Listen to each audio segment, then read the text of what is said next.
You're right, everyone. I hope you're all having a good evening. So I'm just kind of like peddling on the last video, not to get in much detail with it. Seems like I keep on segueing or peddling about, but it just makes it flow a bit better. But yeah, this is just a video just to explain that with male scapegoats or sons who have cut contact from what they perceive as a toxic environment, it doesn't necessarily mean, oh, because it was good, they're being ungrateful. And a lot of men would come from well-off, well-to-do backgrounds where they got everything, where it it was privileged. They never went without.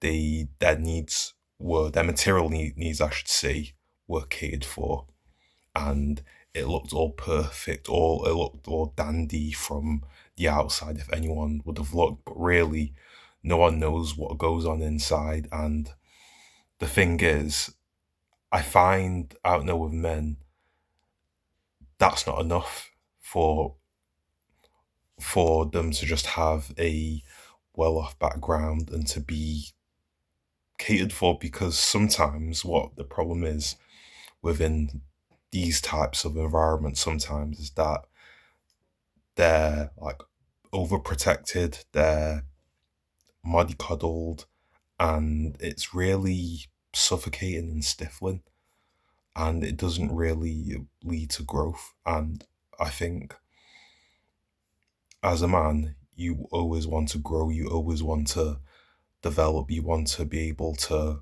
face life's challenges, you want to be able to go out into the world individually. It's not to say, oh, you don't need help, no one does anything for you. I'm not saying that. And I think you can get help from just branching out into the world and interacting with others. But sometimes with these type of environments, they stifle that and they discourage it a lot, where the protection has always got to be from their parents, and it's not really helpful. As a man growing up, developing as you move into the latter teens, into the 20s, into the 30s, and so on and so on, it's always about just moving ahead and growing and maturing. And with some of these environments, even though it may look all cushy, it may look all lavish and luxurious, that's not always the outcome. It's not always enough, because you have to do more. It's about the growth and the internal growth, really, and just gaining the life experience. And that's it for tonight. That's all I wanted to really cover, and I will see you all on Friday. Later, bye.